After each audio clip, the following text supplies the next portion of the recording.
कुछ बोल रहे हैं? आज इस बहुत अति महत्वपूर्ण प्रेस वार्ता में हम सभी के बीच पार्टी के वरिष्ठ नेता, रांची के लोकप्रिय विधायक, पूर्व मंत्री रहे ऐसे परम आदरणीय सीपी सिंह जी मंच पर उपस्थित हैं। मैं उनका इस मंच पर स्वागत अभिनंदन जोहार करता हूँ। साथ में उपस्थित पार्टी के प्रदेश मंत्री श्रीमती सुनीता सिंह जी मंच पर उपस्थित है। मैं उनका इस मंच पर स्वागत अभिनंदन जोहार करता हूँ।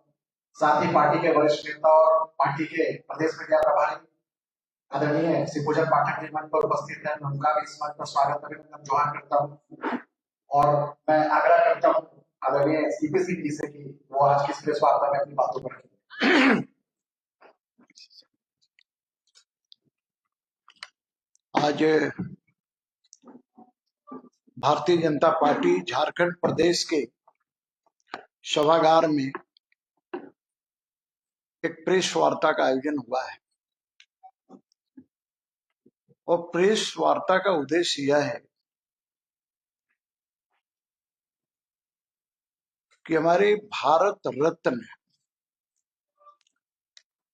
स्वर्गीय श्रद्धेय अटल बिहारी वाजपेयी जी का भारतीय जनता पार्टी ने 25 दिसंबर को उनका जन्म शताब्दी मनाने का काम किया है और यह कार्यक्रम लगातार चल रहा है। चूंकि देश के आदरणीय प्रधानमंत्री रहे अटल बिहारी वाजपेयी जी,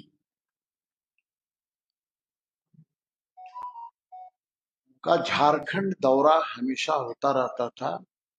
रांची भी आते थे, अन्य जिलों में भी जाते थे और वह जमाना ऐसा था कि अधिकतर ट्रेन से, कोई सड़क मार्ग से और फ्लाइट से भी आते थे। और मुझे याद है कि जिम्मेवारी हम लोगों को मिलती थी और हम लोग उनके रहने की व्यवस्था CMPDI के गेस्ट हाउस में करते थे। उसके पहले भी उनका आना जाना होता रहा है, तो उनकी स्मृतियां शेष रह गई। मुझे याद है कि जब पुरुलिया में क्षेत्र में, वहां के जंगलों में ऊपर से राइफल वगैरह गिराए गए थे, हथियार गिराए गए थे, तो उस समय भी श्रद्धेय अटल जी रांची आए थे। एयरपोर्ट से लेकर हम लोग वहां तक गए थे, वो रास्ते से, सड़क मार्ग से गए थे। तो यह कार्यक्रम पूरे झारखंड के अंदर चल रहा है, पूरे देश के अंदर चल रहा है। तो इसी क्रम में उनका व्यक्तित्व एवं कृतित्व बहुत विशाल था और हृदय भी विशाल था। वैसे महापुरुष का हम लोग जन्म शताब्दी समारोह बूथ स्तर तक मनाने का काम कर रहे हैं और उसी क्रम में 14 फरवरी 2024 तक अटल स्मृति संकलन एवं संपर्क ज्ञान कार्यक्रम चल रहा है। और फिर यह कार्यक्रम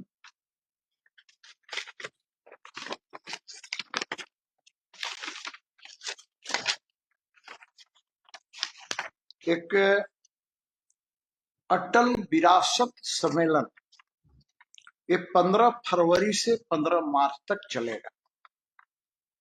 इसके अंदर प्रत्येक जिले में सम्मेलन का आयोजन होगा।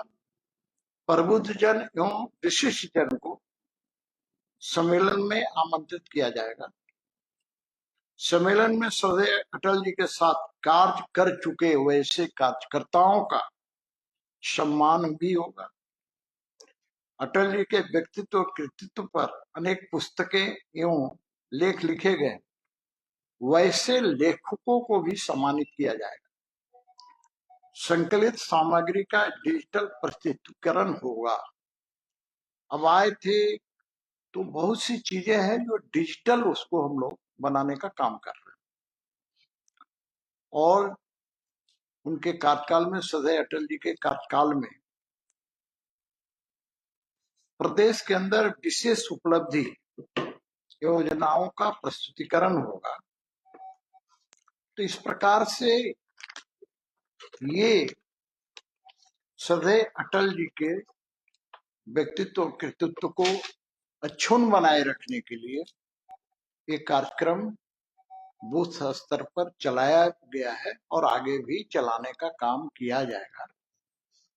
क्योंकि सदैव अटल बिहारी वाजपेयी जी सिर्फ देश के आदरणीय प्रधानमंत्री ही नहीं, बल्कि वैसा व्यक्ति जो दिल्ली में आपने देखा होगा, उनकी समाधि है सदैव अटल, वहां भी कार्यक्रम होते हैं। हमारे केंद्र के बड़े बड़े प्रधानमंत्री सहित बड़े नेता भी वहां पर कार्यक्रम में भाग लिए थे। और सभी जिलों में संपर्क कर स्मृतियों को हम लोग मांग भी रहे हैं, क्योंकि प्रत्येक जिला में वो गए हैं। मुझे याद है कि सड़क मार्ग से लंबी यात्राएं उन्होंने किया है, रांची से लेके गुमला से लेके वो पूरा क्षेत्र लोहरदगा होते हुए रांची आए हैं। ये बसिया वगैरह क्षेत्र में जो गए हैं बाई रोड। तो प्रत्येक जिले में चूंकि एक पार्टी का नेता होने के नाते गए हैं, तो वहां वहां जो भी स्मृतियां हैं वहां से सारा स्मृतियां कलेक्ट की जा रही है, मांगी जा रही है, और सारी स्मृतियों को हम लोग पुस्तक के रूप में करेंगे ही, डिजिटल भी करने का काम करेंगे। तो आज का इस प्रेस वार्ता का उद्देश्य यही था। धन्यवाद।